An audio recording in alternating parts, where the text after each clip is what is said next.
प्रिय विद्यार्थियों, पहले दर्श में हमने देखा कि बसंत कैसा लड़का था, वह क्या क्या बेचता था। बसंत और पंडित राजकिशोर के बीच हुए वार्तालाप को हम जान पाए और बसंत अब नोट बुनाने के लिए बाजार की ओर गया था। क्या बसंत नोट बुनाकर वापस लौट आता है या बसंत के साथ कुछ अनहोनी हो जाती है, इसी को अब हम इस वीडियो के अंतर्गत जानेंगे। इसलिए हम दूसरे दृश्य और तीसरे दृश्य को आज जानेंगे। ಆತ್ಮೀಯ ವಿದ್ಯಾರ್ಥಿಗಳೇ, ಮೊದಲನೇ ದೃಶ್ಯದಲ್ಲಿ ನಾವು ಬಸಂತ್ ಎಂತಹ ಹುಡುಗ ಎಂದು ನೋಡಿದ್ದೇವೆ. ಅವನು ಏನೇನು ಮಾರಾಟ ಮಾಡುತ್ತಿದ್ದನು ಎನ್ನುವುದನ್ನು ತಿಳಿದುಕೊಂಡಿದ್ದೇವೆ. ಬಸಂತ ಮತ್ತು ಪಂಡಿತ ರಾಜಕಿಶೋರ್ ನಡುವಿನ ಸಂಭಾಷಣೆ ನಮಗೆ ತಿಳಿದು ಬಂದಿತ್ತು ಮತ್ತು ಬಸಂತ ಈಗ ನೋಟನ್ನ ತೆಗೆದುಕೊಂಡು ಚಿಲ್ಲರೆ ಮಾಡಿಸಲಿಕ್ಕೆ ಮಾರುಕಟ್ಟೆಗೆ ಹೋಗಿದ್ದ. ಬಸಂತ ಹಿಂದಿರುಗುತ್ತಾನೋ ಅಥವಾ ಬಸಂತಗೆ ಏನಾದರೂ ಅಹಿತಕರ ಘಟನೆಗಳು ಸಂಭವಿಸುತ್ತದೆಯೋ, ಈಗ ನಾವು ಈ ವಿಡಿಯೋದ ಅಡಿಯಲ್ಲಿ ಇದನ್ನ ತಿಳಿದುಕೊಳ್ಳಲಿದ್ದೇವೆ. ಆದ್ದರಿಂದ ನಾವು ಇಂದು ಎರಡನೇ ದೃಶ್ಯ ಮತ್ತು ಮೂರನೇ ದೃಶ್ಯವನ್ನ ತಿಳಿದುಕೊಳ್ಳೋಣ. ಸ್ಕಿಪ್ ಮಾಡದೆ ಕೊನೆಯವರೆಗೂ ವಿಡಿಯೋವನ್ನ ವೀಕ್ಷಿಸಿ.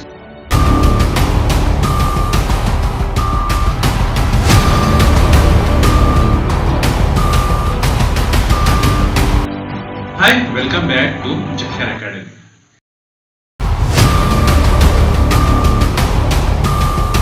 स्टेज पर जरा सा परिवर्तन के साथ पहले जैसा दृश्य. एक और किशनगंज का बोर्ड लगा हुआ है, हल्का शोर है, संध्या हो गई है, लोग घरों की ओर लौट रहे हैं. उन्हीं के बीच में एक दुबला पतला लड़का जल्दी जल्दी आता है. वह नंगे पैर है, कपड़े फटे हैं, आयु लगभग 10 वर्ष है. उसकी शक्ल बसंत से मिलती है.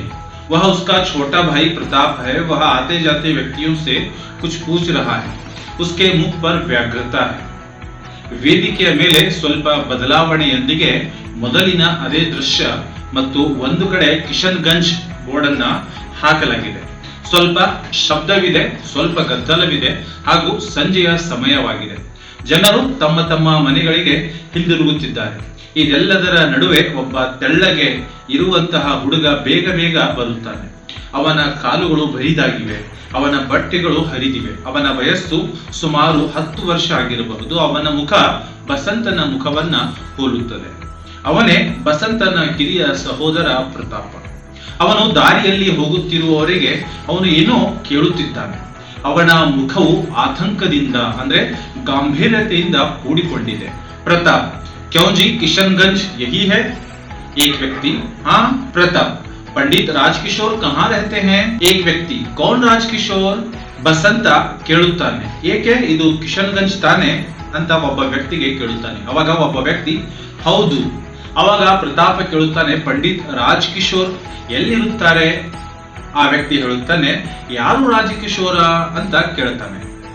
ಪ್ರತಾಪ್, जो लेक्चर देते हैं मजदूरों की बस्ती में जाते हैं. एक व्यक्ति, मैं नहीं जानता, आगे पूछो. प्रताप आगे बढ़ जाता है और एक दूसरे व्यक्ति से पूछता है. ಅದಕ್ಕೆ ಪ್ರತಿಯಾಗಿ ಪ್ರತಾಪ ಹೇಳುತ್ತಾನೆ, ಅವರು ಉಪನ್ಯಾಸ ಕೊಡ್ತಾರಲ್ಲ, ಕಾರ್ಮಿಕರ ಕಾಲನಿಯಲ್ಲಿ ಹೋಗ್ತಾರೆ ನೋಡಿ, ಅವರೇ. ಆವಾಗ ವ್ಯಕ್ತಿ ಹೇಳುತ್ತಾನೆ, ನನಗೆ ಅವರು ಯಾರಂತೋ ಗೊತ್ತಿಲ್ಲ, ಮುಂದೆ ಕೇಳುವಂತ ಆ ಒಬ್ಬ ವ್ಯಕ್ತಿ ಹೇಳ್ತಾನೆ. ಪ್ರತಾಪ ಮುಂದೆ ಬರೆದು ಬೇರೆ ಇನ್ನೊಬ್ಬ ವ್ಯಕ್ತಿಗೆ ಕೇಳಲಿಕ್ಕೆ ಪ್ರಾರಂಭ ಮಾಡ್ತಾನೆ. प्रताप, क्यों जी, पंडित राजकिशोर कहाँ रहते हैं? दूसरा व्यक्ति, कौन पंडित राजकिशोर? वे जो मजदूरों के नेता हैं. ಅವಾಗ ಪ್ರತಾಪ ಇನ್ನೊಬ್ಬ ವ್ಯಕ್ತಿಗೆ ಕೇಳುತ್ತಾನೆ, ಪಂಡಿತ್ ರಾಜಕಿಶೋರ್ ಎಲ್ಲಿ ಇರುತ್ತಾರೆ? ಅದಕ್ಕೆ ಆ ಎರಡನೇ ವ್ಯಕ್ತಿ ಹೇಳುತ್ತಾನೆ, ಯಾರು ಪಂಡಿತ ರಾಜಕಿಶೋರ? ಅವರೇನ? ಅವರು ಕಾರ್ಮಿಕರ ನಡುವೆ ಹೋಗಿ ಉಪನ್ಯಾಸವನ್ನ ಹೇಳಿಕೊಡುತ್ತಾರೆ, ಉಪನ್ಯಾಸವನ್ನ ನೀಡುವಂತಹ ಮುಖಂಡ ಅವರೇನಾ ಅಂತ ಆ ಒಬ್ಬ ವ್ಯಕ್ತಿ ಪ್ರತಾಪನಿಗೆ ಕೇಳ್ತಾನೆ. प्रताप, हाँ हाँ वे ही. दूसरा व्यक्ति इशारा करके, उधर देखो, वह नीला पर्दा है ना? प्रताप, हाँ. दूसरा व्यक्ति, बस वे वहीं रहते हैं. व्यक्ति आगे बढ़ जाता है. प्रताप नीले पर्दे वाले मकान के सामने जाकर पुकारता है.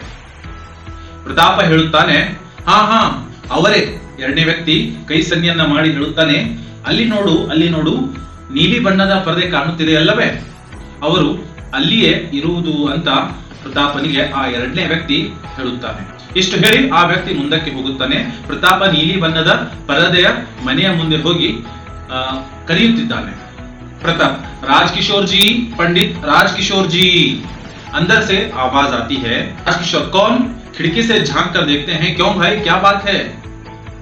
ಪ್ರತಾಪ ಮನೆಯ ಮುಂದೆ ಹೋಗಿ ರಾಜ್ ಕಿಶೋರ್ ಅವರೇ, ಪಂಡಿತ್ ರಾಜ್ ಕಿಶೋರ್ ಅವರೇ ಅಂತ ಅಲ್ಲಿ ಹೋಗಿ ಆ ಒಂದು ಮನೆಯ ಮುಂದೆ ಅವರನ್ನ ಕರೀಲಿಕ್ಕೆ ಪ್ರಾರಂಭ ಮಾಡ್ತಾರೆ. ಆ ಕಿಟಕಿಯಿಂದ ನೋಡುತ್ತಾ ಪಂಡಿತ್ ರಾಜ್ ಕಿಶೋರ್ ಹೇಳುತ್ತಾರೆ, ಯಾರಿದ್ದಾರೆ ಅಲ್ಲಿ, ಏನಾಯಿತು ಅಂತ. ಒಳಗೆಯಿಂದನೇ ಅವರು ಏನ್ ಮಾಡ್ತಾರೆ, ಕೂಗ್ತಾರೆ, ಪ್ರತಾಪ್ ಜಿ ಮುझे मेरे भाई ने भेजा है.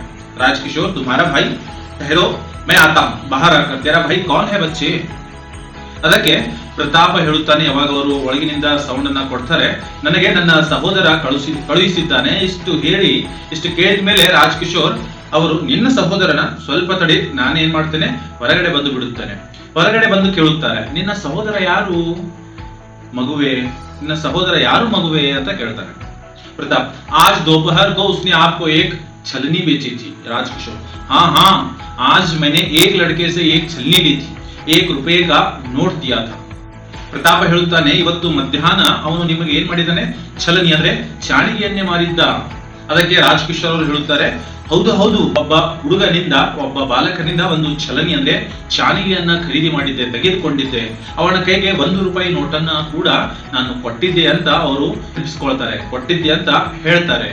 ಪ್ರತಾಪ್ वह नोट भुनाने गया था, मगर जब भुनाकर लौट रहा था तो मोटर के नीचे आ गया, मोटर उसके ऊपर से निकल गई.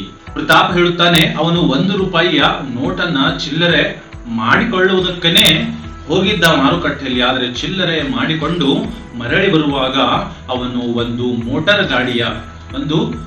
ಕೆಳಗೆ ಬಂದು ಬಿಟ್ಟ. ಆ ಮೋಟರ್ ಗಾಡಿಯು ಅವನ ಮೇಲೆ ಹಾದು ಹೋಗಿದೆ ಅಂತ ಹೇಳ್ತಾನೆ ವಸಂತ.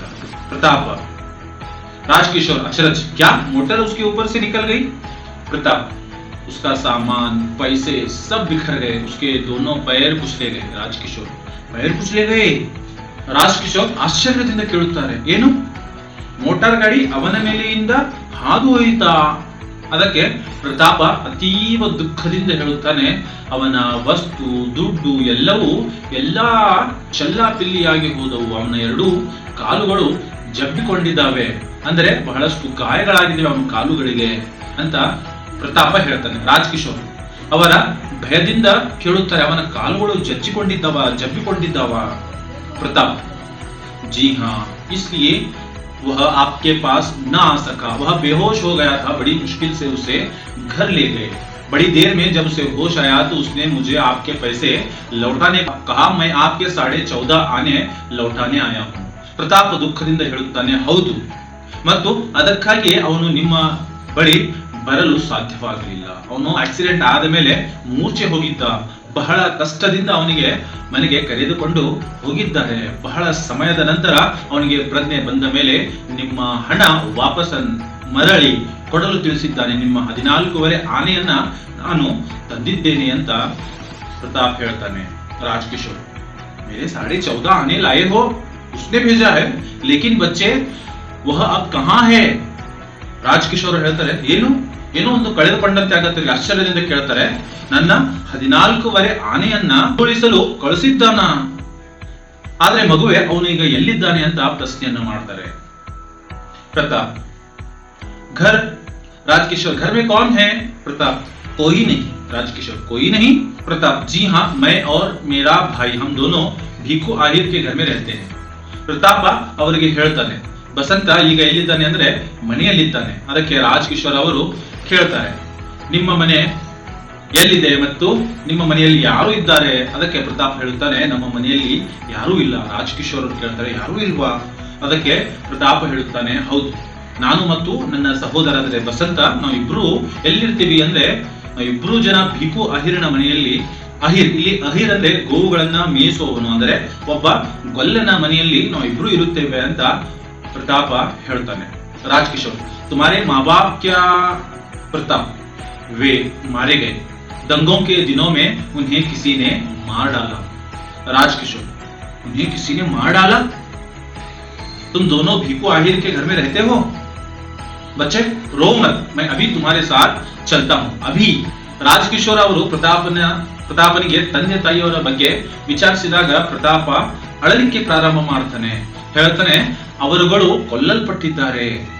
ದಂಗೆ ಅಂದ್ರೆ ಗಲಭೆಯ ದಿನಗಳಲ್ಲಿ ಅವರಿಗೆ ಯಾರೋ ಕೊಂದು ಬಿಟ್ಟಿದ್ದಾರೆ ಅಂತ ಪ್ರತಾಪ ತನ್ನ ತಂದೆ ತಾಯಿ ಬಗ್ಗೆ ಹೇಳ್ತಾನೆ. ರಾಜ್ ಕಿಶೋರ್ ಅವರು ಹೇಳ್ತಾರೆ, ಏನು ಕೊಲ್ಲಲ್ಪಟ್ಟಿದ್ದಾರಾ ಅಂತ ಒಮ್ಮೆಲೆ ಆಶ್ಚರ್ಯದಿಂದ ಕೇಳುತ್ತಾರೆ. ಮತ್ತೆ ಪ್ರತಾಪನಿಗೆ ಹೇಳ್ತಾರೆ, ಮಗುವೆ ನೀನು ಅಳಬೇಡ, ನಾನು ನಿನ್ನ ಜೊತೆಗೆ ಏನ್ ಮಾಡ್ತೇನೆ, ಬರ್ತೀನಿ, ಇವಾಗಲೇ ನಿನ್ನ ಜೊತೆ ಬರುತ್ತೇನೆ ಅಂತ ಅವರು ಹೇಳ್ತಾರೆ. ಪ್ರತಾಪ್, ಆಪ್ ಮೇರೆ ಸಾಥ್ ಚಲೇಂಗೆ? ರಾಜಕಿಶೋರ್, हाँ अभी चलो, आगे बढ़ते हैं, पर हाँ तुम्हारा घर कहाँ है? ಪ್ರತಾಪ್, ಆಹಿ ಟಿಲೆ ಮೇ. ಅವಾಗ ಪ್ರತಾಪ ಹೇಳ್ತಾನೆ, ಕೇಳ್ತಾನೆ, ನೀವು ನನ್ನ ಜೊತೆಗೆ ಬರುತ್ತೀರಾ? ಅದಕ್ಕೆ ರಾಜಕಿಶೋರ್, ಹೌದು, ಇವಾಗ ನಡೆ ಹೋಗೋಣ ಅಂತ ಹೇಳಿ ಮುಂದೆ ಬರೆಯುತ್ತಾರೆ. ನಿನ್ನ ಮನೆ ಎಲ್ಲಿದೆ ಅಂತ ಹೇಳಿದ್ಯಾ ನೀನು ಅಂತ ಅವರು ಕೇಳ್ತಾರೆ, ರಾಜಕಿಶೋರ್ ಕೇಳ್ತಾರೆ. ಅದಕ್ಕೆ ಪ್ರತಾಪ್ ಹೇಳ್ತಾನೆ, ಆಹಿ ಟಿಲಿಯಲ್ಲಿ ನಮ್ಮ ಮನೆ ಇದೆ ಅಂತ ಅವನು ಹೇಳ್ತಾನೆ.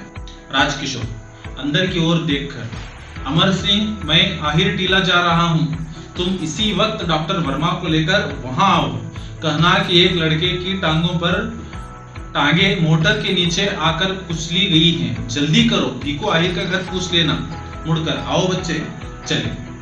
प्रताप चकित विस्मित उन्हें देखता है, फिर ठगा सा उनके आगे आगे जाता है और पर्दा गिरता है. पंडित ರಾಜಕಿಶೋರ್ ಅವರು ಒಳಗಡೆ ನೋಡ್ತಾ ತನ್ನ ನೌಕರನಿಗೆ ಹೇಳ್ತಾರೆ, ಅವನ ಹೆಸರು ಅಮರ್ ಸಿಂಗ್. ಅಮರ್ ಸಿಂಗ್, ನಾನು ಅಹಿರ್ ಟಿಲೆಗೆ ಹೋಗ್ತಾ ಇದ್ದೇನೆ, ಇವಾಗಲೇ ನೀನು ಏನ್ ಮಾಡ್ಬೇಕು ಅಂದ್ರೆ, ನೀನು ಹೋಗಿ ಡಾಕ್ಟರ್ ವರ್ಮಾ ಅವರನ್ನ ಕರೆದುಕೊಂಡು ಅಲ್ಲಿಗೆ ಬಂದು ಬಿಡು, ಅಂದ್ರೆ ಅಹಿರ್ ಟಿಲಾಗೆ ಬಂದು ಬಿಡು.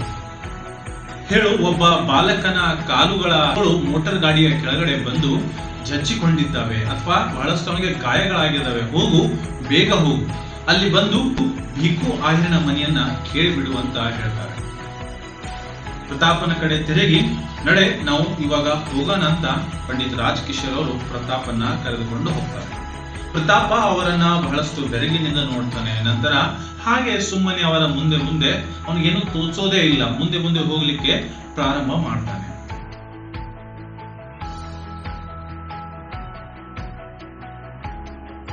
तीसरा दृश्य आता है.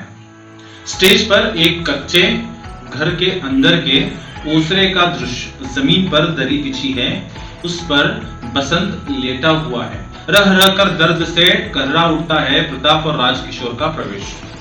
ಸ್ಟೇಜ್ ಮೇಲೆ ಒಂದು ಕಚ್ಚಾ ಅಂದ್ರೆ ಬಹಳಷ್ಟು ಹಳೆಯದಾಗಿರುವಂತಹ ಮನೆ. ಆ ಮನೆಯ ಪಟಶಾಲೆಯ ದೃಶ್ಯ. ನೆಲದ ಮೇಲೆ ಒಂದು ಸಾಮಾನ್ಯವಾಗಿರುವಂತಹ ಹಾಸಿಗೆಯನ್ನ ಹಾಸಲಾಗಿದೆ, ಅದರ ಮೇಲೆ ಬಸಂತ ಮಲಗಿಕೊಂಡಿದ್ದಾನೆ. ಆವಾಗ ಬಸಂತ ಅವಾಗ ಏನ್ ಮಾಡ್ತಿರ್ತಾನೆ, ಬಸಂತ ನೋವಿನಿಂದ ಬಹಳಷ್ಟು ನರಳುತ್ತಿದ್ದಾನೆ. ಪ್ರತಾಪ್ ಹಾಗೂ ರಾಜಕಿಶೋರ್ ಅವರು ಅಲ್ಲಿಗೆ ಪ್ರವೇಶವನ್ನ ಮಾಡ್ತಾರೆ. ಪ್ರತಾಪ್, ಯಹ ರಹ ಸಾಹಬ್. ರಾಜಕಿಶೋರ್, ಅರೆ ಯಹ ತೋ ಜಮೀನ್ ಪರ್ ಲೇಟಾ ಹೈ. ಪ್ರತಾಪ್ ಹೇಳುತ್ತಾನೆ, ಇಲ್ಲೇ ಇದ್ದಾನೆ ನೋಡಿ. ಅರೆ ಇವನಂತೂ ನೆಲದ ಮೇಲೆ ಮಲಗಿಕೊಂಡಿದ್ದಾನೆ ಅಂತ ಪಂಡಿತ್ ರಾಜಕಿಶೋರ್ ಅವರು ಹೇಳ್ತಾರೆ. बसंत चकित होकर, आप आए हैं? राजकिशोर, कहां चोट लगी है बेटा, देखूं. ಬಸಂತ ರಾಜಕಿಶೋರ್ ಅವರನ್ನ ಅಲ್ಲಿ ನೋಡಿ ಬಹಳಷ್ಟು ಚಕಿತದಿಂದ, ಬಹಳಷ್ಟು ಆಶ್ಚರ್ಯದಿಂದ, ನೀವು ಬಂದಿದ್ದೀರಾ? ಆಗ ರಾಜಕಿಶೋರ್ ಹೇಳ್ತಾರೆ, ಎಲ್ಲಿ ಗಾಯ ಆಗಿದೆ ನಿನಗೆ ಮಗುವೆ, ತೋರಿಸು ಅಂತ ಅವರು ಹೇಳ್ತಾರೆ. ನಾನು ಅದಕ್ಕೆ ನೋಡ್ತೀನಿ, ತೋರಿಸು ಅಂತ ಹೇಳ್ತಾರೆ. राजकिशोर पास आकर टांग देखते हैं, किसी ने फर्स्ट एड दी है, पट्टी बंदी है, छूते ही छींक निकल जाती है. बसंत ओट बींचकर आह खींचता है. ರಾಜಕಿಶೋರ್ ಏನ್ ಮಾಡ್ತಾರೆ, ಅವನ ಹತ್ತಿರ ಅವನ ಒಂದು ಕಾಲನ್ನ ನೋಡ್ತಾರೆ. ಯಾರೋ ಪ್ರಥಮ ಚಿಕಿತ್ಸೆಯನ್ನ ನೀಡಿದ್ದಾರೆ ಹಾಗೂ ಬ್ಯಾಂಡೇಜ್ ಅನ್ನ ಕಟ್ಟಲಾಗಿದೆ. ಅದನ್ನು ಮುಟ್ಟಿದ ತಕ್ಷಣನೇ ಬಸಂತ ನೋವು ತಾಳಲಾಗದೆ ಕಿರುಚಾಟವನ್ನ ಮಾಡ್ತಾನೆ, ಅಂದ್ರೆ ಆ ಅಂತ ಚೀರ್ತಾನೆ.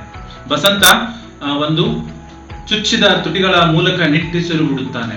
ಅತೀವ ನೋವು ಆದಾಗ ನಾವು ಕೂಡ ಏನ್ ಮಾಡ್ತೀವಿ, ಹಲ್ಲಿನಲ್ಲಿ ತುಟಿಗಳನ್ನ ಹಿಡಿದುಕೊಳ್ತೀವಲ್ಲ, ಆ ತರನಾಗಿ ಈ ಬಸಂತ್ ಕೂಡ ಮಾಡ್ತಾನೆ. ಬಹಳಷ್ಟು ನೋವಿನಿಂದ ಅವನು ಬಳಲ್ತಾ ಇರ್ತಾನೆ. बसंत, ओहो ओ ओ. राजकिशोर कुछ देर इसी तरह देखते हैं. राजकिशोर, नहीं घबराओ नहीं. बसंत, दर्द से घबराते मैं मोटर से टकरा गया था, इसीलिए तब आपके पैसे न लौटा सका. ಬಸಂತ ದುಃಖದಿಂದ ಹೀಗೆ ನರಳಾಡ್ತಾ ಇರ್ತಾನೆ. ಅವಾಗ ರಾಜಕಿಶೋರ್ ಅವರು ಹಾಗೆ ಅವನನ್ನ ನೋಡ್ತಾ ಹೇಳ್ತಾರೆ, ನೀನು ಗಾಬರಿಯಾಗಬೇಡ ಮಗುವೆ. ಅವಾಗ ಬಸಂತ ನೋವಿನಿಂದ ನರಳುತ್ತಾ ಹಾಗೆ ದುಃಖದಲ್ಲಿ ಹೇಳ್ತಾನೆ, ನಾನು ಮೋಟಾರ್ಗೆ ಡಿಕ್ಕಿ ಹೊಡೆದಿದ್ದೇನೆ, ಆದ್ದರಿಂದ ನಿಮ್ಮ ಹಣವನ್ನು ಹಿಂದಿರುಗಿಸಲು ನನ್ನಿಂದ ಆವಾಗ ಸಾಧ್ಯವಾಗಲಿಲ್ಲ ಅಂತ ಇಂಥ ಒಂದು ಸ್ಥಿತಿಯಲ್ಲಿನೂ ಕೂಡ ಅದನ್ನೇ ಹೇಳ್ತಾ ಇರ್ತಾನೆ.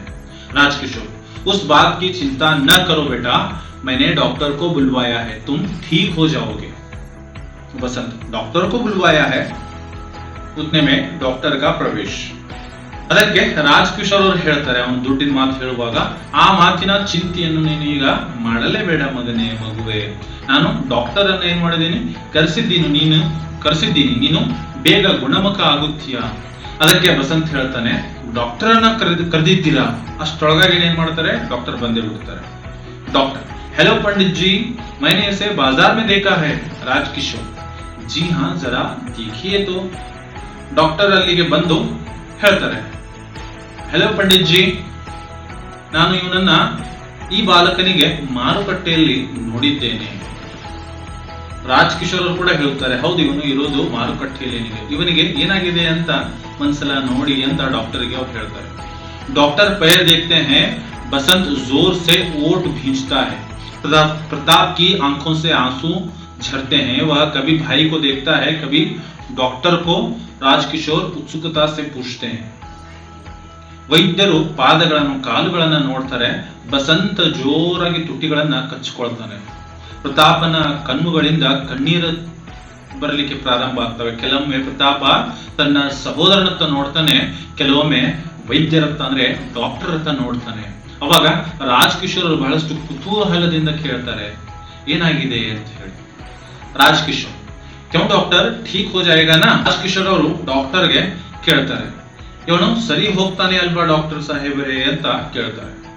ಡಾಕ್ಟರ್ ಬಹಳಷ್ಟು ಗಂಭೀರತೆಯಿಂದ, पंडित जी, ऐसा लगता है कि पैर की हड्डी टूट गई है. स्क्रीन करके देखना होगा. दूसरा पैर ठीक है, पर इसे अभी अस्पताल ले जाना चाहिए. ಅದಕ್ಕೆ ಡಾಕ್ಟರ್ ಹೇಳ್ತಾರೆ, पंडित जी, ಕಾಲಿನ ಮೂಳೆ ಏನಾಗಿದೆ, ಮುರಿದು ಹೋಗಿದೆ. ಸ್ಕ್ರೀನಿಂಗ್ ಅಂದ್ರೆ ಸ್ಕ್ಯಾನ್ ಮಾಡಿ ನೋಡಬೇಕಾಗತ್ತೆ ನಾವು. ಇನ್ನೊಂದು ಕಾಲ ಪರವಾಗಿಲ್ಲ, ಅದು ಇನ್ನೊಂದು ಕಾಲ ಚೆನ್ನಾಗಿದೆ, ಆದ್ರೆ ಇವನಿಗೆ ಹೀಗೆ ನಾವು ಏನ್ ಮಾಡ್ಬೇಕು, ಆಸ್ಪತ್ರೆಗೆ ಕರೆದೊಯ್ಯಬೇಕಾಗಿದೆ ಅಂತ ಹೇಳ್ತಾರೆ.